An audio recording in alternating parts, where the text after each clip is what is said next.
Greetings. Last night, my younger son and I watched Rocky IV. Why? In an effort to bring him into some semblance of the youth that I was given with the 80s, which I mostly adore, although I have some issues. I take some umbrage with some of the things in particulars that came out and were decided in that particular decade. However, there is nothing greater than having children than exposing them to the stuff that you were exposed to as a youth. What is a ute? Okay, so I'm watching Rocky IV last night, and there's some things in Rocky IV that I appreciate. There's and really to me, Rocky ends at 4. Okay, it got a little silly. You can only dramatize boxing so much. I mean, there's only so much you can do. So they kind of played it out. I don't even know how many there are. There's Rocky V. I saw, that's the one with Tommy Gunn and Don, whatever his name is, the guy that looks like him with the hair. And then there's 6 where I want to say I saw that one, part of it or whatever. And that's the one where he's got brain damage, maybe going broke or something. And then there's Creed. No. There's Rocky Balboa, which he fights when he's like 82. And then there's Creed and Creed 2, maybe? I saw a little bit of Creed. And that's where the sons are fighting. But nevertheless, so there's what, 9, 10, whatever. I didn't count. But to me, it is a quaternary experience. It is 1, 2, 3, 4. 1 and 2 being really good movies. 3 being kind of campy and whatnot. To me, Clubber Lang kind of saves that movie. I'll go over that in a minute. And then 4, which, Glasnost, you got all these themes going on of when it came out and everything, the Cold War and the Iron Curtain and blah, blah, blah. But it ends with that, okay? Apollo's dead. Thankfully, Mickey's dead. Everybody's dying. Adrian almost dies. Like, we can't do much more with it. So let's end it there. So I don't pretend to, think that 5 and forward are part of this franchise. Creed may be a completely different story because it kind of goes in. But I got to thinking last night as I'm watching this, and I went back and thought a little bit more today, and I was like, there's some real issues I have with this. And let me start by saying that I totally appreciate the fact that Stallone writes this screenplay. I can only imagine the misspellings and the syntax errors that abound. But, he writes this thing and he basically sells his soul and is like, I'm only going to throw this out there if I can be in the movie. Dude could have made a killing probably, or I think he could have, if he'd just gotten rid of it and sold the rights to it and whatnot. But he didn't. He stuck to his guns, and I appreciate that, man. He's like, this is my movie. I'm going to be in it and whatnot. And that's cool. And here we are. He's worth, a couple bucks now. So that's cool. I appreciate that. But with everything, man, they just take it too far and it just needs to end at some point. And unfortunately, it didn't end with 4. So I'm going to go over a few things about the Rocky series that I was thinking about last night, because you can watch those movies as many times as I've seen them. You can watch them, completely on cruise control, and you don't have to watch it. You just pay attention to the here. You know what's going on. So I'm thinking about all this stuff. My mind's kind of drifting off as I'm watching this stuff last night, and watching my young spawn there enjoy it, because they are entertaining movies and whatnot. And there is nothing better than the montage scenes as far as getting you pumped up to go out and do something. At any rate. But let's say the word montage. You think about the word montage in the context of these movies, and most Rocky movies are like 90 minutes long.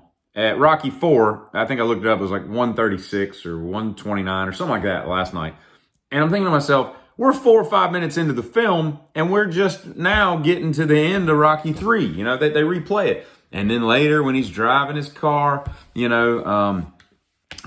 the song playing, he's going back and we're basically watching the first 3 movies again. Like, if you take out all the montage sequences of all the old movies, it's like a 47-minute movie, and I think that kind of cheapens its effect and all. Have some throwbacks. That's cool. We'll go back to running on the beach and, chasing a chicken or whatever you want to throw in there. But don't add that as, the girth of the movie. Don't sell it so short and whatnot.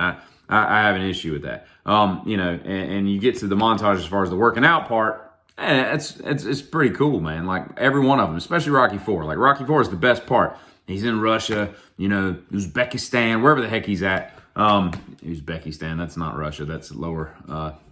Tajikistan, Uzbekistan, Kazakhstan, Turkmenistan, all those. I don't know why I'm talking about this, but yeah, he's in Russia. I'm thinking of Yakuts, Irkuts, the Risk properties up in the top right of Russia. That's what I'm thinking about. Not. Nevertheless, all right. So here we are. All right, so we're talking about training montages, and he's in Russia and he's doing all that crap. And I do like how they pair. It reminds me of the intro to Dexter. You know, he's cutting the blood orange. He's tightening his laces, and it looks like he's strangling somebody, and everything like that he's doing for his breakfast morning routine is indicative of the things that he does to create capital murder upon his victims. And likewise, Rocky kind of has that kind of motif going on, because he's doing all this stuff. He's log pressing trees and down trees and running in the snow and going up hill climbers.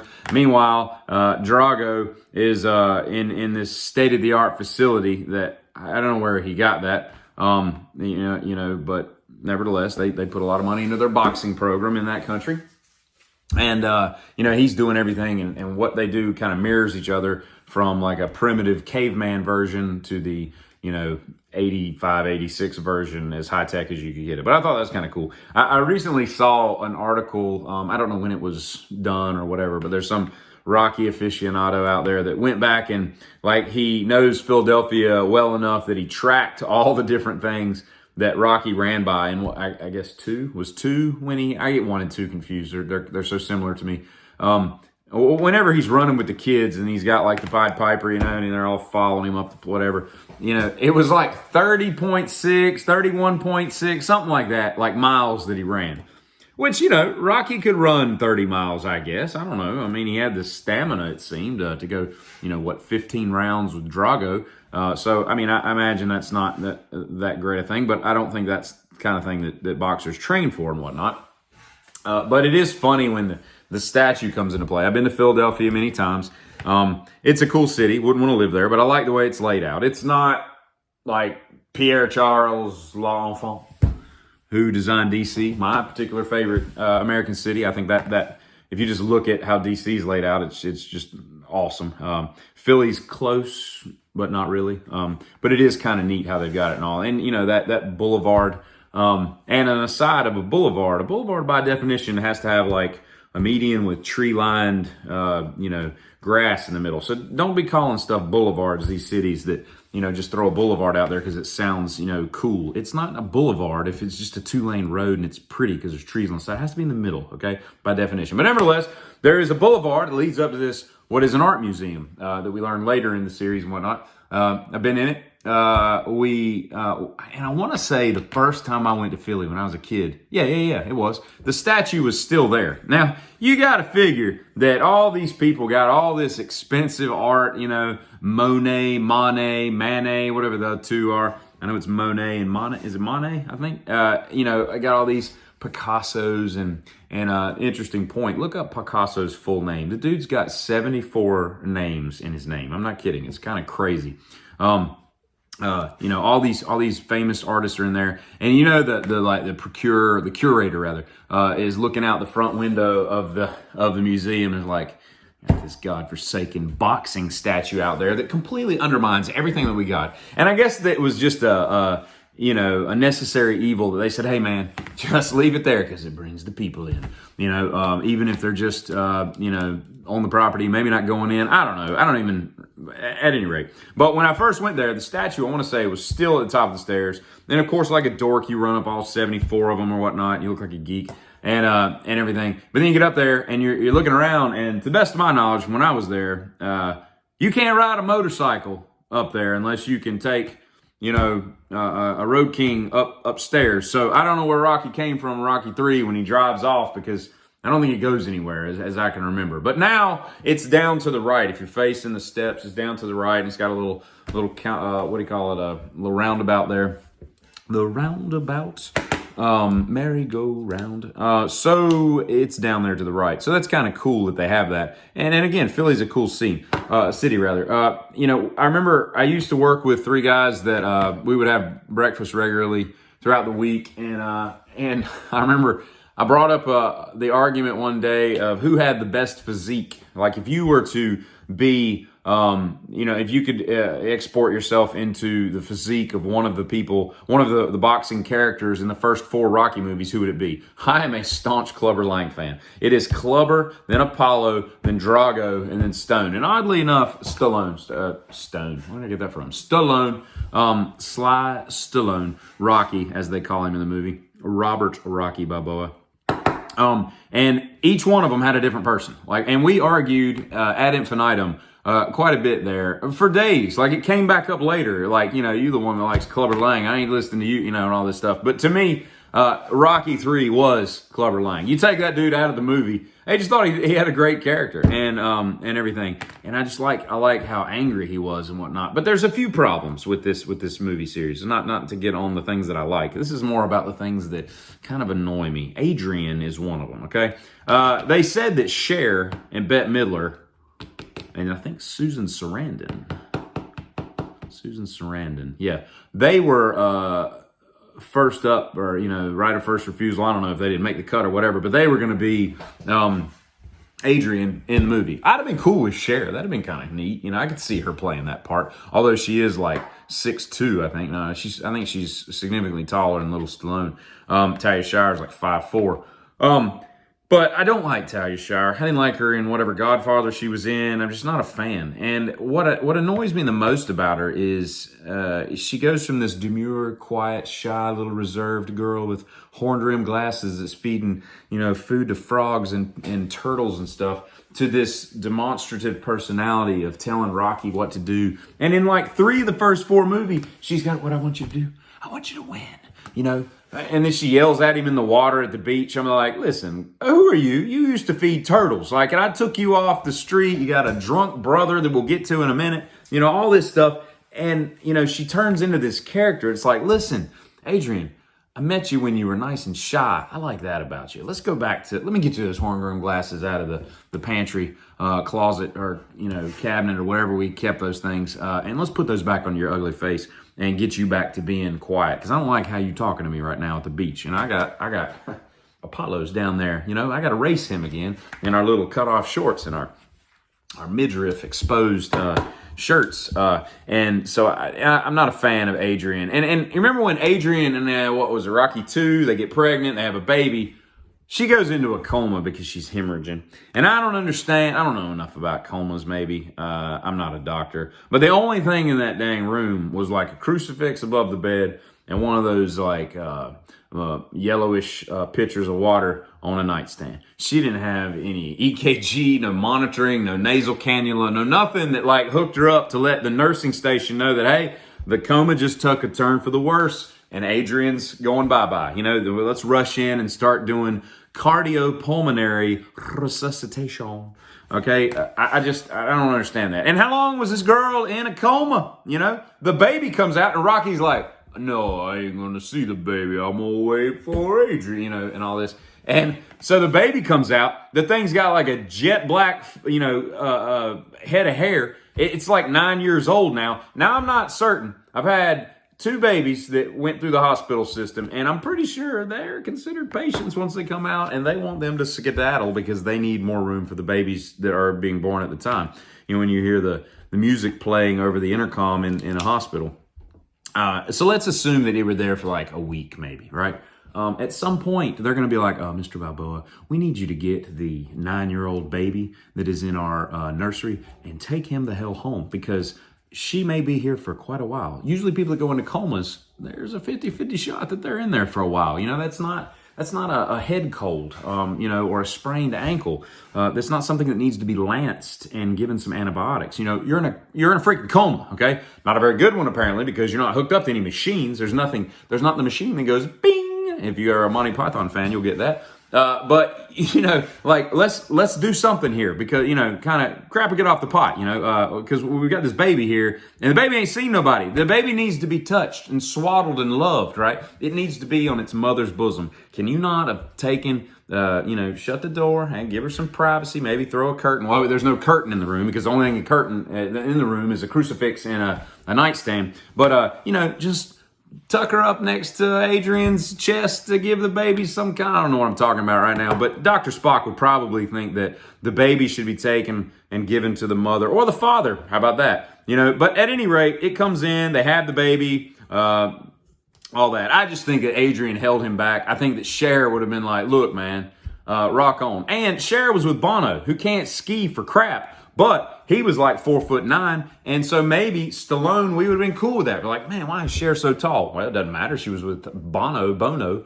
for so long. Sonny Bono, not Bono from U2. And maybe that would have been cool in our collective okayness, as far as that's concerned, because we'd already grown up with the Sonny and Cher show, and we were used to her towering over other men. So Stallone, you couldn't worry about wearing lips, on his shoes and whatnot. But then you got Apollo. I like Apollo for the most part.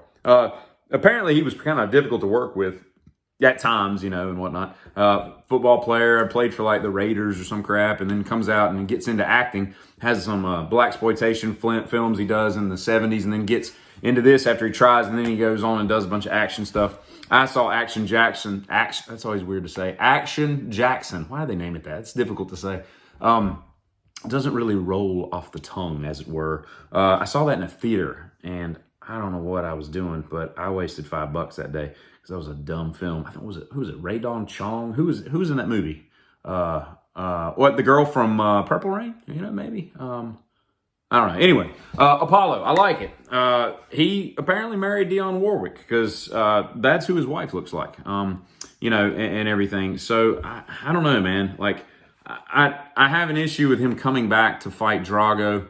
That seemed kind of a dumb idea and everything. Then you got Mickey, who's 70-some years old in the first movie, and then when he dies three movies later, he's the same age. If you look at like the ages, like that's a bit of a plot hole. They didn't really add any time to him and everything. But then we come and the other thing is Mickey can get bent. Okay, I'm not listening to this dude in my corner tell me to go pick up chickens. And why are you yelling at me, Mick? Like, what are we waiting for? First of all, take your mouth and put it back on the front of your face, okay, when you're yelling at me. I don't need him yelling at me. Just tell me what you need to do. You want me to lightly jab?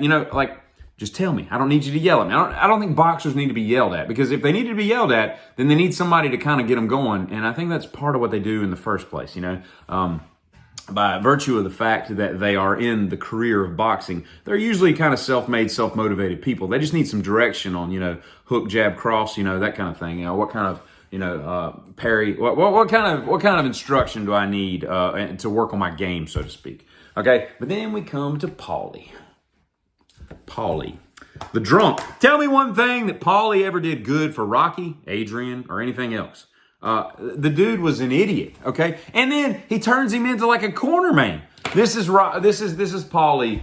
Just go in there and then knock his block off, bust his head. That's not what Rocky needs to hear in between rounds, okay? It needs to be more like, hey, slip the jab, work on that left hook. That left hook is killing him every time you move, and give him some insight on how to box, not just go in there, hit the one in the middle, and beat his brains in. Yeah, if beat his brains in was the key to boxing success, then all those douchebags that are on the street that just see red and they just know how to fight all of a sudden when they get mad in a East Coast Wings or a Buffalo Wild Wings. Why is it always wing places that people want to test how much of a badass they are?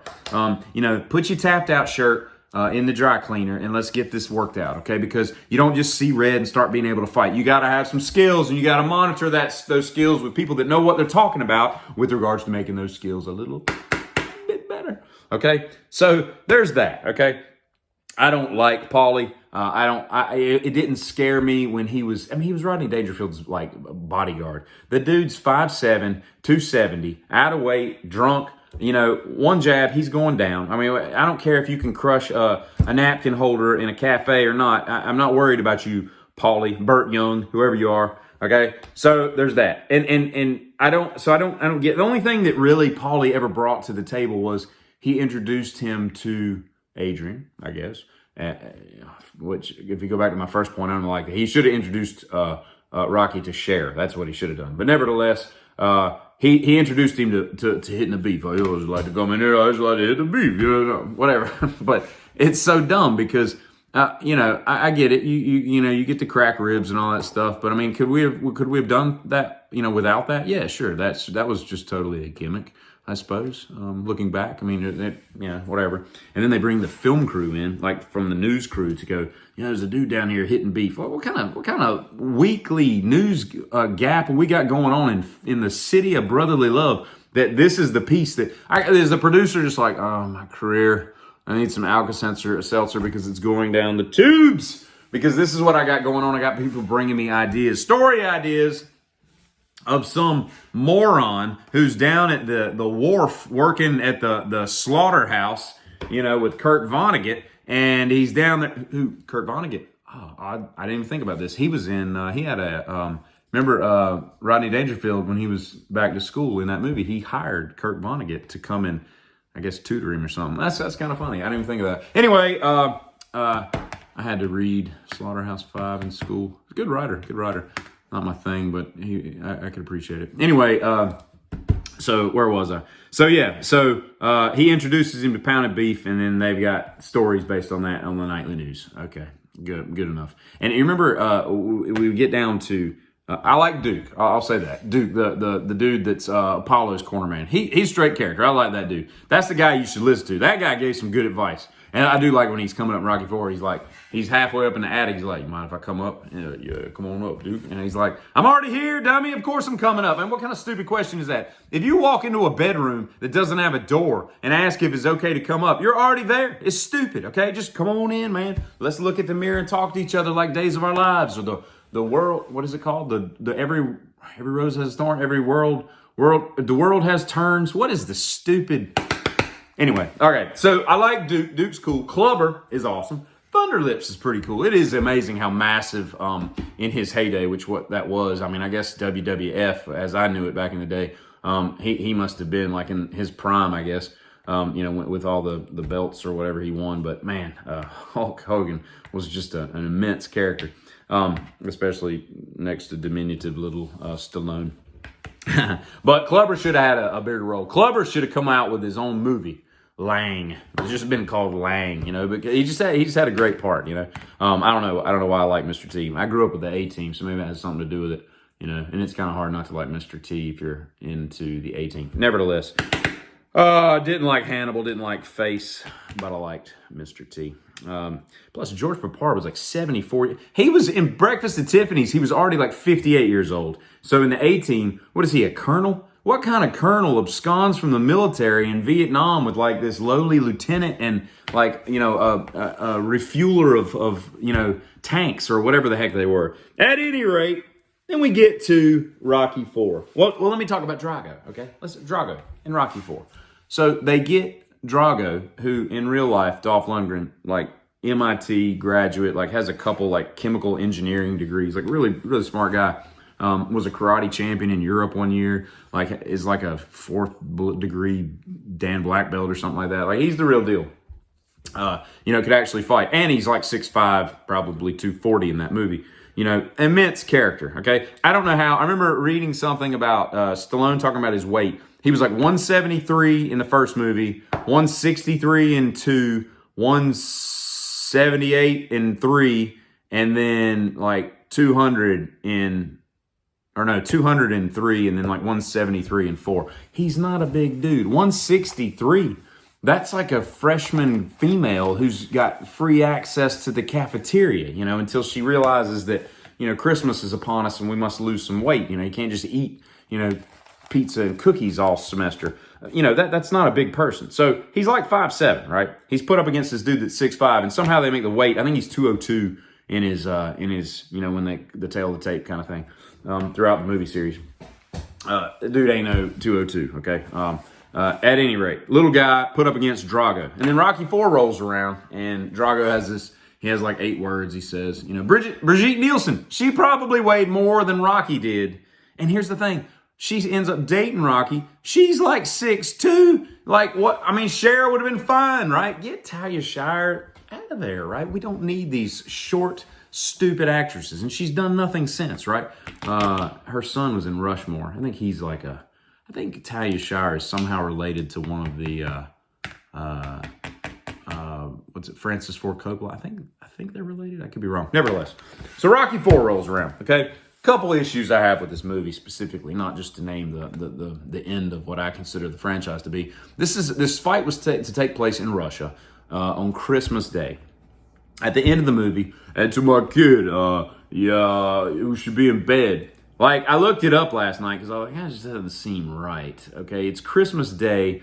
Let's assume the fight is at 7, 8 o'clock. They're like 8 hours ahead of where he's living in America. So it's like noon on Christmas Day. He's got 2 or 3 of his buddies. And I don't know about how you were raised, but I didn't like hang out with my friends on Christmas Day. You know what I mean? Like, you call each other, you see what you got. Hey, happy Merry Christmas, whatever. I'll see you next week. You know, you don't go hanging out with your friends. You're like with your family the whole time. So I don't know why he's got like this sleepover and he's telling me to go to bed. It's lunch. Like, you should be having like Christmas ham and like some, whatever the heck you're supposed to eat. Some mincemeat pie. No, I can't think of what it is.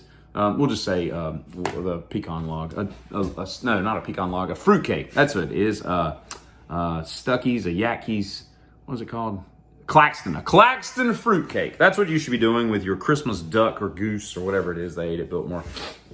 So I don't understand the logistics of the time thing in that. And then dumbass Paulie is like, what? We're going to Russia? Man, he's a corner man. Like, he didn't tell him that we're getting ready to go fight in Russia. It's just stupid all the way around. And then we got the issue of Rocky having all this money. He's got this nice mansion and whatnot and everything. And what does he do? He drives a Yalpa, a Lamborghini Yalpa. Now, it looks like there's a red Countach in the driveway. And you know what happens when I have a Lamborghini Yalpa and a Lamborghini Countach in my driveway?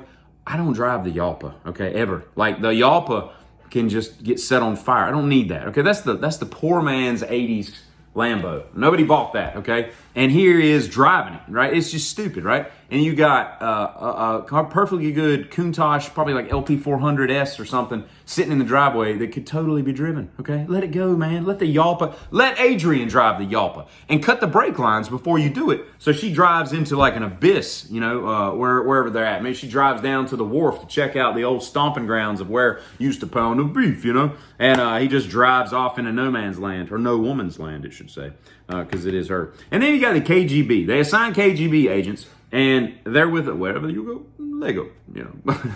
And I don't get it, because it's like they put them in like, one of them's in like an 82, 450 Mercedes, and the other one's in like a brand new 86 or whatever Mercedes, and they're supposed to sit there all the. Do you know how cold it gets in Russia outside of Moscow? Quite nipply, as it were. And they're just sitting in there. They can't let the car run because it'll run out of gas, and then they're stuck. But everywhere he goes, they go. He's in there in his tam o'shanter hat and his leather, fighter jacket and whatnot. And he's out there running and whatnot. And let me tell you something else. Before they go to Russia, they give Paulie that stupid robot. And I got to tell you, man, I don't like robots to begin with as gifts, especially for my birthday, because I don't celebrate them. But if I did, and somebody rolled in and like some weird light came around the corner, hello, that's not cool. And by today's standards, it's even less cool, because have you seen these articulated like robots they have now that can like kick flip a skateboard, or like roundhouse kick somebody in the face, or like do one of those butterfly kicks in soccer, like Lionel Messi, as it were. That's like 3 soccer players I know, and that's one of them, I think. So by today's standards, like, it walks in and it's carrying a keg. I'll clean that up for you. How are you going to do that? You don't have opposable thumbs. This stupid robot doesn't do anything. It just rides around and says your name. It's like a speak and spell. And apparently James Brown went on tour with it, like back in the day when this movie was out. And I guess he was living in America and just, promoting that song and whatnot. And he took this robot out. I gotta look up YouTube for that, because there's gotta be something really stupid about how that goes. And I don't also like how Rocky uses the rope-a-dope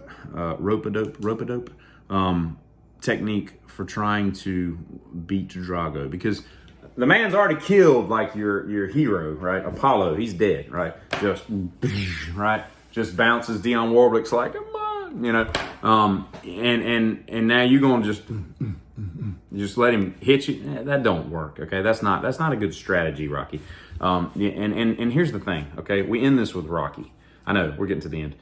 We ended with Rocky, who at the beginning is just a dude that just looks like he just needs more deodorant, that has this horrible apartment, that starts dating this girl that works at a pet store, and eats raw eggs for breakfast, as if it takes any time at all to scramble. Maybe he didn't have a pan to scramble. He didn't really look like he had a lot of means going on there, but and he goes from this character that's like, hey, Adrian, you give the flakes to the goldfish before we, the turtles, and then let me get buckets and all this crap, to this dude who's in like, one of them like, it's not how you get hit, it's how you get taking hits, and he's giving all this life advice to his son, and he becomes like a profound guy who, and if we recall in Rocky 2, when he's doing like, he's doing like some commercial in a caveman outfit for like Aqua Velva or something, this like Stetson for men or whatever, and he's doing this commercial. He can't read like smell manly. He says smell manly or some crap like that. Like the dude can't read. He's an idiot. He's like a buffoon who's been hit too many times, and yet he hasn't been hit nearly as many times as he's going to get hit, because there's other fights that they don't talk about in the series. He fights a lot between like 2 and 3, defending his title against these setup fights. But still, you're going to get hit. Even if, Glass Joe from Mike Tyson's Punch-Out, you go a couple rounds with him, he's still going to tag you in the mouth a couple times, and you're still going to feel the effects of that. So he's got to get dumber. And then, of course, we find out he's got Dane Bramage, as it said, later on in a couple other movies from 4. But I don't like how he gets smarter. I like dumb Rocky and shy Adrian, okay? I like Adrian with no brakes and a yalpa at the bottom of a ravine a little bit better. But nevertheless, that's just where we're at with that. So again, those are just a few of my concerning thoughts about the Rocky series. I didn't take the time to explain any of this to my son, but I'm planning on it. Big giddy up.